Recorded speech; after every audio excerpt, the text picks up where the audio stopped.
Have you ever wondered why disasters are happening more and more frequently since the past few years and recently? Have you ever thought about how to escape or survive these disasters? Well, then you are here at the right place. Welcome back to another new video of End Time News. This is Humanity and End Time Events, a YouTube channel that collects daily footages of disasters happening around the world, fulfilling the End Time Bible's prophecies. Well, if it's your first time, please subscribe it and share it to as many people as you can.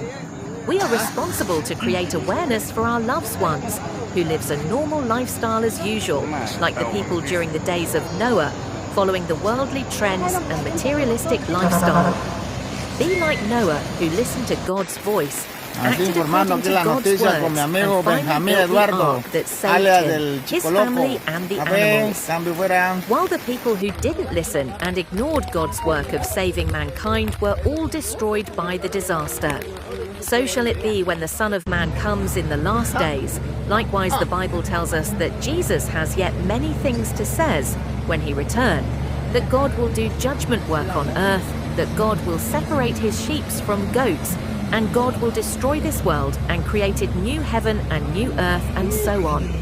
Are you curious to know, my dear brother and sister in Christ? If you would like to know the hidden truth about the mysteries of the second coming of Christ as a thief and want to be a wise virgin, then make sure to check and click the link below in description or in the comments section. Watch till the end, and thank you for watching. May God bless you.